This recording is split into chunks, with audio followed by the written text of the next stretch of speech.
un proceso de diálogo que se organizó en México sobre el tema de incorporar la perspectiva de género en las políticas de ciencia, tecnología e innovación.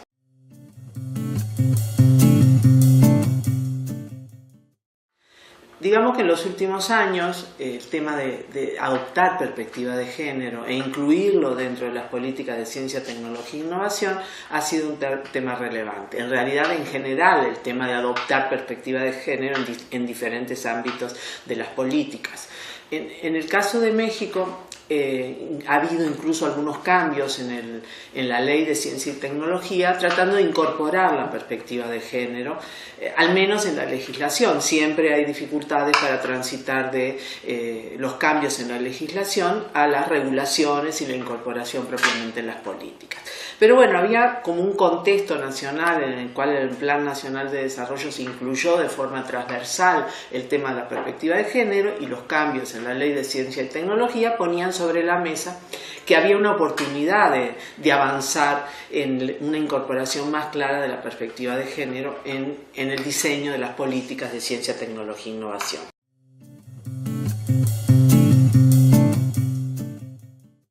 Bueno, este proceso de diálogo comenzó en el 2013 y, bueno, sin haber sido planeado, ha durado a lo largo de 2 años y medio, y en realidad continúa. En una primera etapa se integró un grupo de trabajo para planear un ejercicio de generación de consensos, que era lo que se pretendía hacer, generar consensos para elaborar propuestas, ¿no? Entonces, en una primera etapa se armó un grupo de trabajo con especialistas en temas de género de distintas instituciones, del sector público, del sector privado. Entonces, en esa etapa se planeó, digamos, con ese grupo. Lo que hizo fue planear justamente el ejercicio de generación de consensos. Entonces, esa primera etapa es el grupo de trabajo que planeó el ejercicio.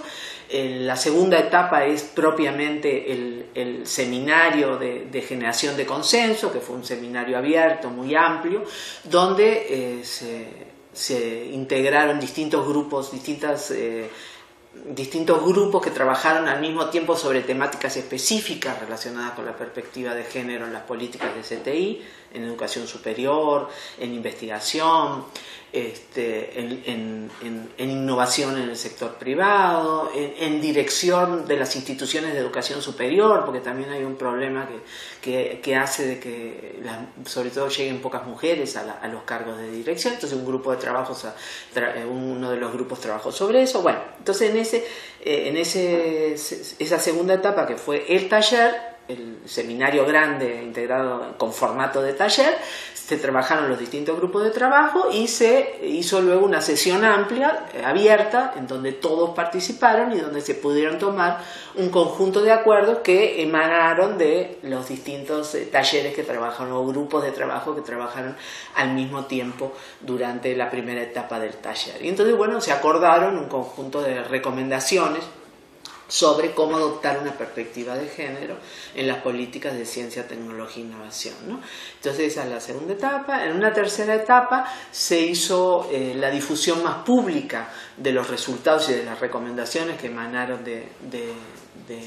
la voz de las comunidades relacionadas con perspectiva de género. Se sacó la publicación en la prensa y se hizo la entrega a los organismos correspondientes, que tienen que ver sobre todo con el diseño de las políticas de CTI, pero incluyendo también a los directores, rectores de universidades y directores de los organismos del sector privado, que tienen que ver también con muchas tomas de decisiones y propuestas sobre la innovación en el sector privado, para que, bueno, también tuvieran el punto de vista de la adopción de una perspectiva de género. Y entonces inicialmente eso fue el proceso de diálogo que completó a principios del 2014. Luego, posteriormente, se fueron derivando otras acciones de este proceso. Una de ellas se formó un nuevo grupo de trabajo, nuevo, pero no nuevo, digo, que dio cierta continuidad anterior, pero enfocado a el tema de hacer una propuesta para el Sistema Nacional de Investigadores en México, para incorporar una perspectiva de género. Y posteriormente ha habido una continuidad de ese proceso de diálogo, que no fue planeada en el diálogo inicial, pero que es un resultado de todo el proceso y de las derramas que se fueron generando en ese proceso de diálogo, como han sido el taller que se hizo el año pasado, en el 2015, organizado por el Grupo de Ciencia y Género, Ciencia y Mujer de la UNAM, y grupos de gente que trabaja género en el Instituto Politécnico Nacional, en el CIMBESTAB y en la Universidad Autónoma Metropolitana. Entonces se organizó un nuevo taller que le dio seguimiento a los resultados del ejercicio de generación de consenso que se había realizado en el 2013, y que nuevamente pues afinó algunas de las recomendaciones, profundizó en otras y se ha hecho nuevamente una entrega a CONACYT de otro conjunto de recomendaciones mucho más concretas, digamos, sobre este proceso de diálogo.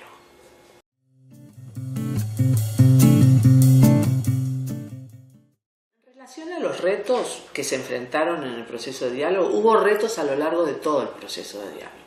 El primer reto fue poner a dialogar a las comunidades, ¿no? Primero el primer grupo de representantes, digamos, de comunidades o de gente que viene trabajando sobre el tema de la perspectiva de género, y entonces el primer reto fue cómo ponerlos a dialogar sobre el tema que era la perspectiva de género en las políticas de ciencia, tecnología e innovación, porque bueno, en las primeras reuniones pues se hablaba de todo, y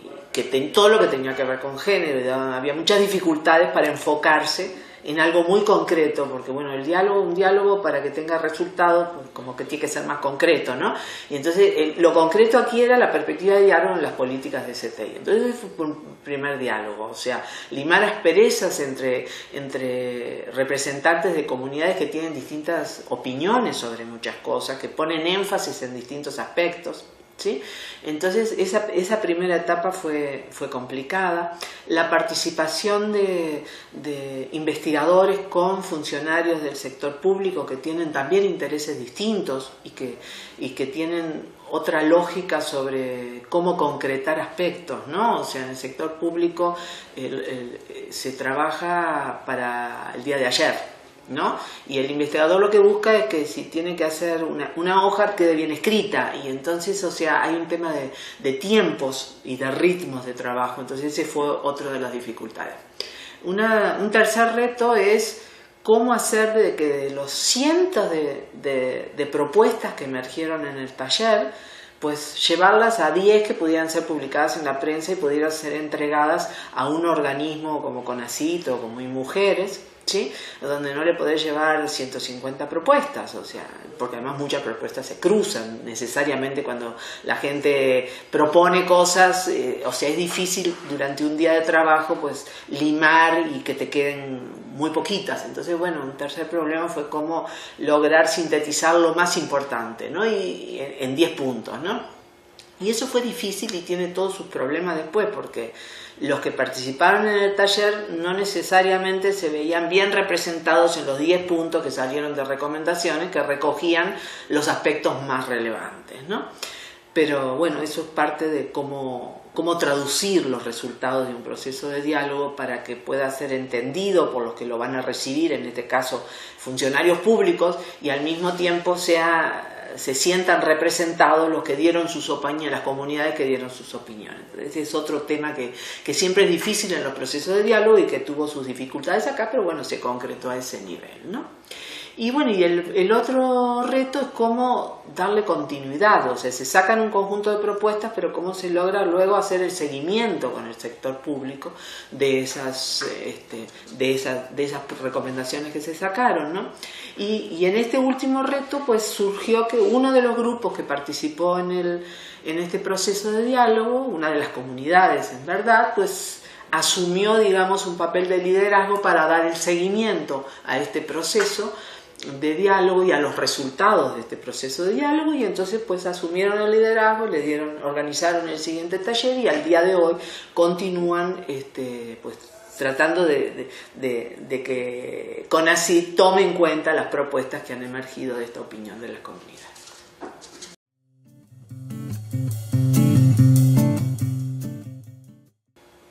Y bueno, y respecto concretamente al impacto, yo creo que este proceso de diálogo llegó en un momento oportuno, se organizó y se realizó en un momento oportuno, porque bueno, en un momento que en el contexto nacional estaba sobre la discusión el tema de la perspectiva de género. También sucedió en un momento que la directora en CONACYT, la Dirección Adjunta de Ciencia, está en manos de una mujer, y entonces eso hace que también tenga más, no necesariamente, pero bueno, en este caso era una mujer que sí venía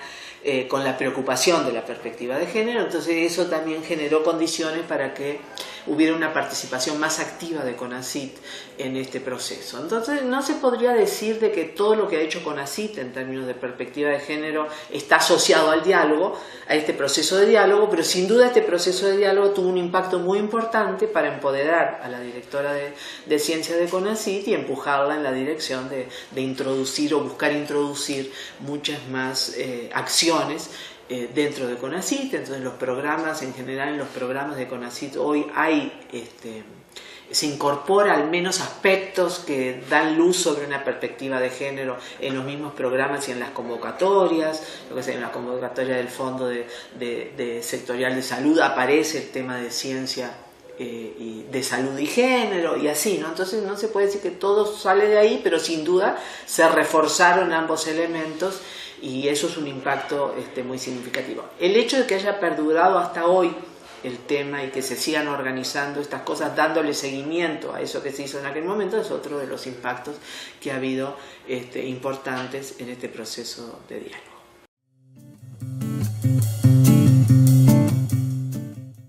Creo que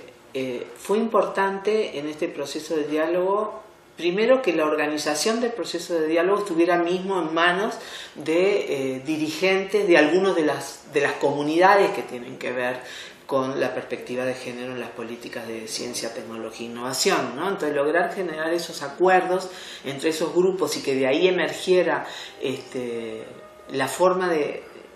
cómo organizar la generación de las propuestas, creo que fue un elemento importante. Creo que otra experiencia importante fue que se preparara muy bien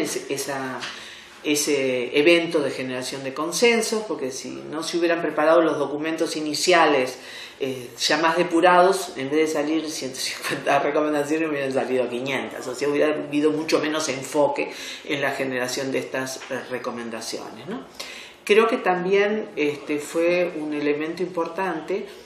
y algo que debe buscarse es que haya alguna de las comunidades que se haga cargo de darle seguimiento al proceso de diálogo, porque bueno, el proceso de diálogo puede ser muy rico, pero si alguien no asume el liderazgo después, pues se queda en una propuesta que se entrega a las autoridades, y hay un problema de tiempos también, entre que se entregan las propuestas a las autoridades, a los funcionarios públicos, a los funcionarios públicos les lleva tiempo implementar esas propuestas, ¿no? Aunque implementen una o dos, alguna de ellas les lleva su tiempo implementarlas, entonces hace falta que haya alguien institucionalmente que se haga cargo de darle seguimiento a esto, y bueno, aquí en los hechos hubo un grupo que se ha hecho cargo de darle seguimiento, y creo que esa es una lección aprendida interesante de un proceso de diálogo.